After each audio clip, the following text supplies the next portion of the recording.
Bismillahirrahmanirrahim. Assalamualaikum warahmatullahi wabarakatuh.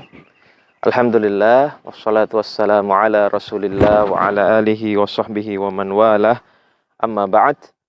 Adik-adik sekalian, para murid Mataba Al-Furqan yang semoga senantiasa diberikan rahmat oleh Allah Subhanahu wa taala. Alhamdulillah, pada kesempatan kali ini kita bisa berjumpa kembali meskipun dalam suasana kegiatan belajar mengajar online ya. Kegiatan belajar mengajar online yang sudah kita laksanakan hampir 1 bulan ya, atau kurang lebih hampir 1 bulan ini. Nah, maka pada kesempatan kali ini mudah-mudahan kita semua masih bisa semangat menghafalkan Al-Quran, kemudian memahami kandungan-kandungan dan isi-isinya. Anak-anak sekalian, insya Allah pada pagi hari ini Ustadz akan menjelaskan terkait materi kita ya pada hari ini. Materi di hari ke-19 untuk level 3 ya, level 3. Hari ini kita akan membahas surah Al-Baqarah ayat 189 sampai ayat 203. Nah, jadi materi kita pada hari ini adalah surah Al-Baqarah ayat 189 sampai ayat 203. Pertama, Ustaz akan membacakan ayatnya. Insya Allah akan Ustadz bahas 2 ayat ya, dari ayat 189 sampai ayat 203. Yang pertama adalah ayat ke-189 yang membicarakan mengenai masalah hilal. Ya, hilal itu artinya bulan sabit. Jadi membicarakan tentang perubahan bentuk bulan, kemudian faedahnya untuk kita. Lalu yang kedua, ayat ke-196 yang berbicara tentang masalah ibadah haji. Nah, jadi 2 tema ini akan dibahas pada kesempatan kali ini. Baik, kita akan membahas yang pertama. Ya, Allah Subhanahu wa taala berfirman dalam surah Al-Baqarah ayat 189, "Yas'alunaka 'anil ahillah qul hiya mawaqitu lin-nasi wal hajj wa laysal birru bi an ta'tul buyuta min zuhuriha walakinnal birra man ittaqa wa'tul buyuta min abwabiha wattaqullaha la'allakum tuflihun." Yang artinya, mereka bertanya kepadamu wahai Muhammad mengenai hilal. Katakanlah bahwasannya hilal itu adalah atau berfungsi sebagai tanda-tanda waktu yang digunakan oleh manusia dan juga sebagai tanda-tanda untuk pelaksanaan ibadah haji. Walaisal birru bi an ta'tul buyuta min zuhuriha. Dan kebaikan itu bukan dengan mendatangi rumah dari atapnya, dari atasnya. Walakinnal birra man ittaqa. Tapi kebaikan itu adalah bagi orang-orang yang bertakwa kepada Allah. Wa'tul buyuta min abwabiha. Datangilah rumah itu dari pintu-pintunya. Wattaqullaha la'allakum tuflihun. Dan bertakwalah kepada Allah supaya kamu menjadi orang-orang yang beruntung.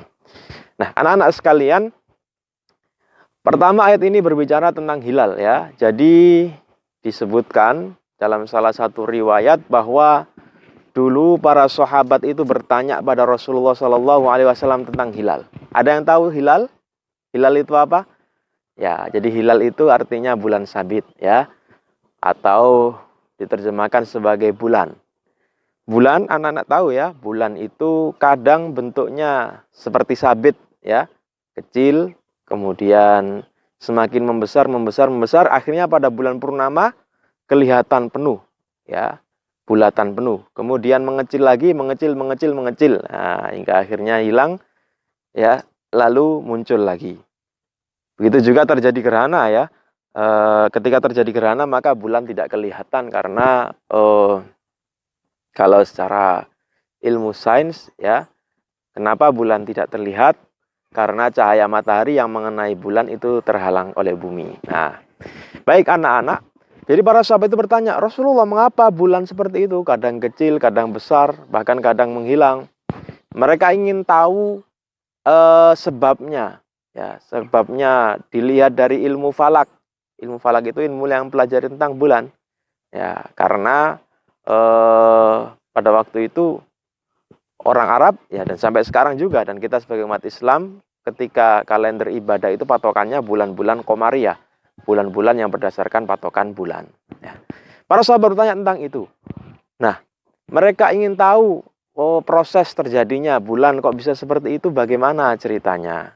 Nah, hanya saja di sini di dalam Al-Quran disebutkan Rasulullah tidak menjawab ya dengan jawaban yang dilihat dari ilmu sains. Ilmu sains itu bulan, kalau bulan sabit seperti itu karena cahayanya agak terhalang, kemudian semakin besar karena cahaya matahari semakin banyak ke bulan sehingga bulannya terlihat penuh. Bukan seperti itu jawaban Rasulullah. Ketika ditanya tentang alasan secara ilmu falak, ilmu sains, Rasulullah tidak menjawabnya, ya. Tidak menjawab dengan jawaban ilmu sains, tapi Allah Subhanahu wa taala di sini mengarahkan beliau untuk menjawab dengan jawaban yang lebih bermanfaat. Maka disebutkan di sini qul hiya mawaqitu linnasi wal hajj. Bahwasannya bulan itu dijadikan seperti itu sebagai tanda ya, sebagai patokan waktu untuk manusia. Maksudnya bagaimana Ustadz? Maksudnya kalau kita di Indonesia ya, kalau kehidupan sehari-hari itu biasanya pakai kalender Masehi. Misalnya sekarang tanggal berapa? Ya, sekarang misalnya tanggal atau sekarang bulan Juli ya. Bulan Juli contoh misalnya ya, sekarang bulan Juli tanggal 5 atau tanggal 6 misalnya. Kemudian besok tanggal 7 itu Juli. Itu kalender Masehi. Kalender Masehi itu berdasarkan perhitungan matahari. Tapi orang Arab menggunakan kalender bulan ya. Jadi bulan-bulannya itu perhitungannya bukan Januari, Februari, Maret, April. Nah, tapi berdasarkan bulan-bulan Hijriyah. Anak-anak ada yang hafal? Apa saja? Ya baik, sama-sama Ustadz ya. Muharram, Sofar, Rabiul Awal, Rabiul Akhir, Jumadal Ula, Jumadal Tsaniyah, kemudian Rajab, Sya'ban, Ramadan. Ramadan bulan ke-9 ya. Lalu Syawal, Dzulqa'dah, Dzulhijjah. Jadi ada 12. Nah, 12 nama-nama bulan. Nah, bisa dilihat di sini ya. Bisa dilihat di sini nama-nama bulan yang ada 12. Nah, itu yang dijadikan sebagai patokan kalender. Jadi, orang-orang Arab menggunakan kalender bulan. Maka di situ disebutkan qul hiya mawaqitu linnasi wal. Katakanlah bahwasannya bulan-bulan itu sebagai patokan waktu untuk manusia. Maksudnya untuk apa? Nah, ayat ini terkait dengan ayat sebelumnya yang membicarakan tentang ibadah bulan puasa. Berarti untuk menentukan waktu puasa, ya. Kemudian juga menentukan masa iddah. Nah, masa iddah ini masalah pernikahan ya, anak-anak. Mungkin di kesempatan lain jelaskan masa iddah. Lalu ada lagi menjelaskan tentang musim bercocok tanam, ya. Itu patokannya patokan bulan. Wal hajj, dan juga menentukan ibadah haji. Nah, ibadah haji itu dilaksanakan kapan? Nah, kita sekarang masih di bulan haji ini anak-anak.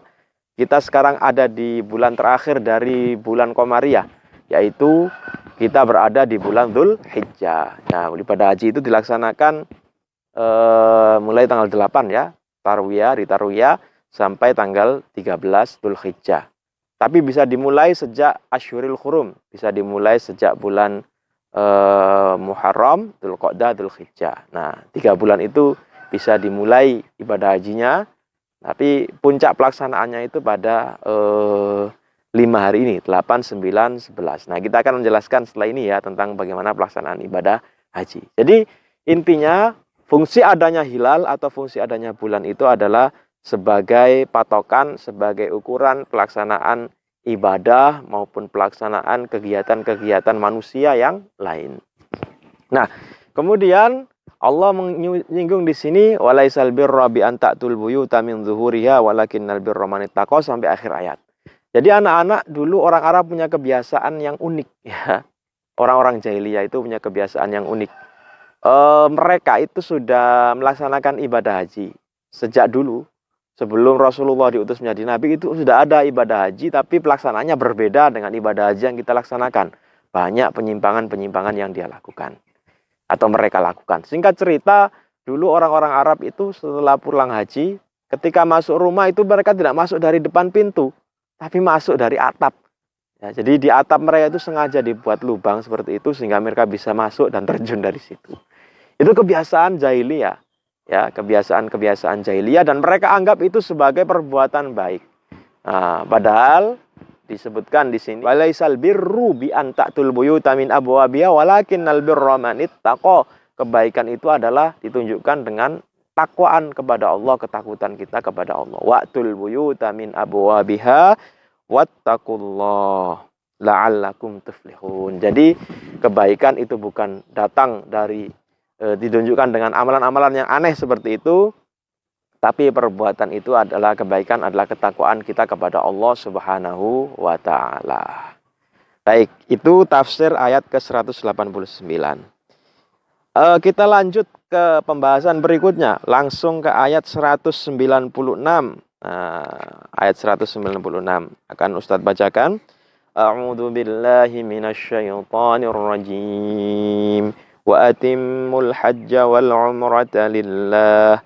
فإن أحصرتم فما استيسر من الهدي ولا تحلقوا رؤوسكم حتى يبلغ الهدي محله فمن كان منكم مريضا أو به أذى من رأسه ففدية من صيام أو صدقة أو نسك فإذا أمنتم فمن تمتع بالعمرة إلى الحج فما استيسر من الهدي فمن لم يجد فصيام 3 أيام في الحج و7 إذا رجعتم تلك 10 كاملة ذلك لمن لم يكن أهله حاضر المسجد الحرام Wattaqullah wa'lamu annallaha syadidul iqab.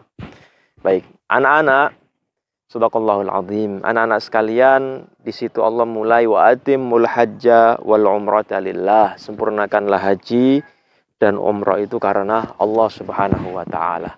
Jadi ini perintah dari Allah bahwa setiap ibadah yang kita lakukan, ya, khususnya dalam ayat ini ibadah haji harus dilakukan semata-mata karena Allah.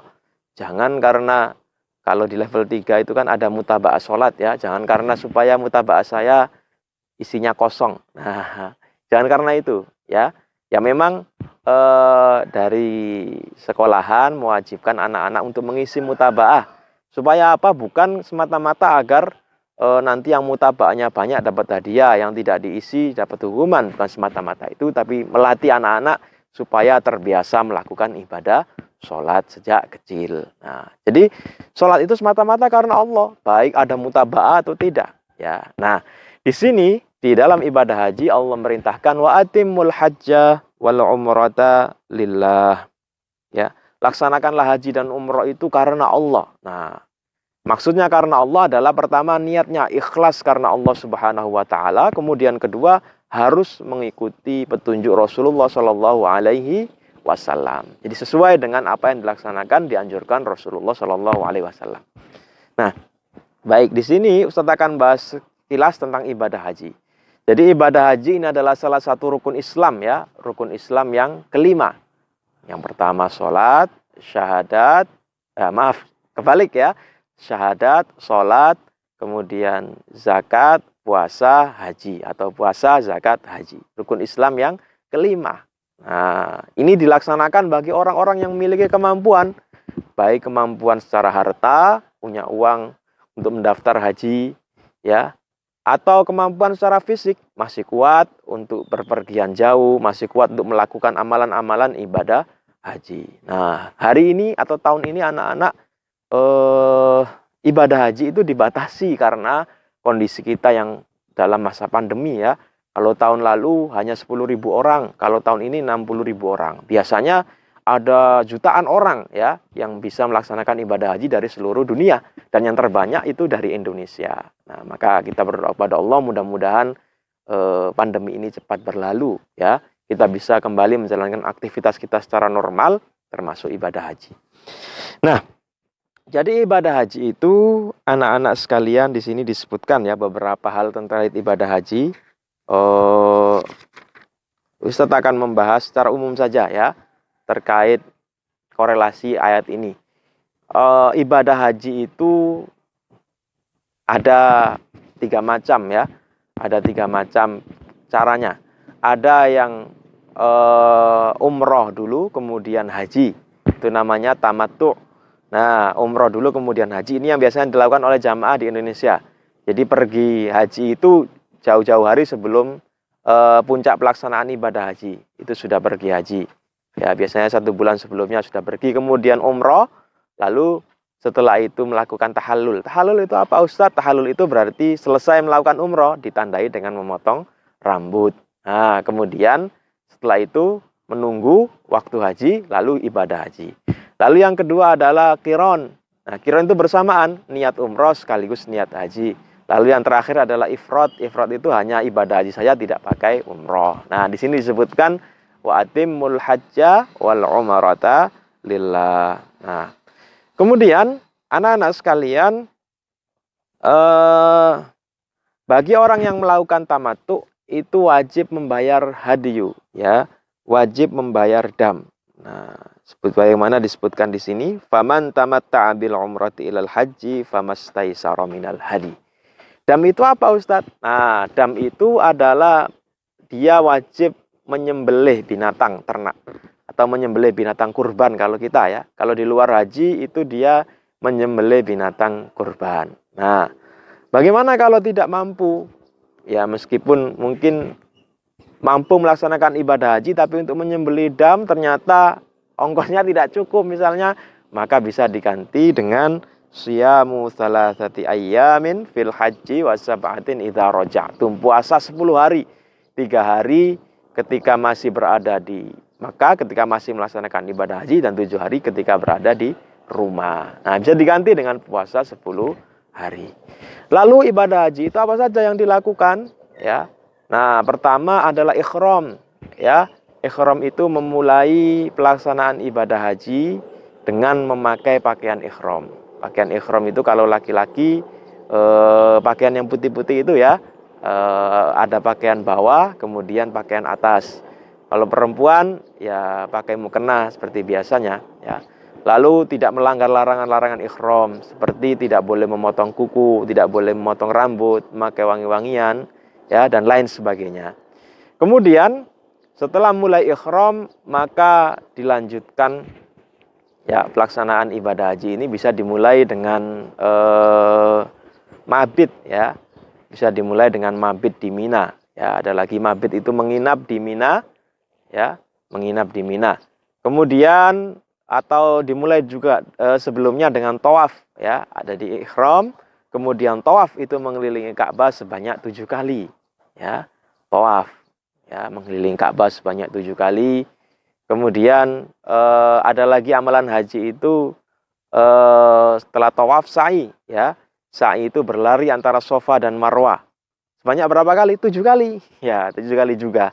Jadi tawafnya 7 kali mengelilingi Ka'bah, sa'inya juga 7 kali. 7 kali itu pertama dimulai dari Safa, ya, hitung 1 kali. Kemudian Marwah 2, Safa lagi 3, Marwah 4. Kemudian Safa lagi 5, Marwah 6, kemudian Safa. Jadi dimulai dari Safa berakhir di Safa. Lalu ada juga mabit. Mabit itu menginap di Mina, ya. Ada 2 kali mabit. Mabit di Mina, itu bermalam di Mina ketika hari Arafah. Nah, hari Arafah itu tanggal 9 Dzulhijjah. Ketika tanggal 9 Dzulhijjah, maka orang yang pergi haji itu wukuf, ya, di Arafah, wukuf di Arafah. Nah, di malamnya mabit lagi, mabit di Muzdalifah. Nah, wukuf ini amalan utama anak-anak ya. Wukuf itu kalau orang yang haji wukuf, maka orang yang tidak haji dia berpuasa. Dianjurkan untuk berpuasa, namanya puasa Arafah. Pahalanya besar sekali. Ya, mengampuni dosa sebelumnya dan dosa yang akan datang. Ya, dosa setahun sebelumnya, dosa setahun yang akan datang. Lalu setelah mabit di Muzdalifah, ya, pada hari tasyrik itu banyak amalan dianjurkan, diantaranya melontar jumroh, ya, kemudian menyembelih hadiyu tadi, ya. Kemudian bisa diakhiri dengan tawaf atau sebelumnya ada juga tawaf lagi ya, ada tawaf kudum, kemudian ada tawaf ifadhah, ya. Lalu yang terakhir adalah tahallul, ya. Tahallul itu memotong rambut menandakan bahwa sudah tidak berikhram lagi. Nah, itu dari amalan-amalan haji ya. Ada banyak. Ya, baik, kita ulang amalannya. Pertama adalah ikhram, kemudian yang kedua tawaf, sa'i, mabit di Mina, kemudian mabit di Muzdalifah, kelima ya. Lalu wukuf, kemudian melontar jumrah dan tahallul. Nah, kurang lebih itu beberapa amalan-amalan penting dalam pelaksanaan ibadah haji ya. Nah, yang diperhatikan anak-anak di akhir ayat ini Allah berfirman, wattaqullaha wa'lamu annallaha syadidul iqab. Bertakwalah kepada Allah dan ketahuilah Allah itu syadidul iqab, sangat pedih azabnya. Maka kita semua yang ada di Martabah Al-Furqan mudah-mudahan dijadikan oleh Allah Subhanahu wa taala sebagai anak-anak yang bertakwa. Ya, baik muridnya, wali muridnya, guru-gurunya, pengurusnya dan semua keluarga besar Martabah Al-Furqan dijadikan sebagai orang-orang yang bertakwa kepada Allah Subhanahu wa taala sehingga kelak mendapatkan keberuntungan di yaumil akhir. Demikian pembahasan pada hari ini, kurang lebihnya mohon maaf. Billahi taufiq wal hidayah. Wassalamualaikum warahmatullahi wabarakatuh. من عمل صالحا من ذكر أو أنثى وهو مؤمن فلنحيينه حياة طيبة ولنجزينهم أجرهم بأحسن ما كانوا يعملون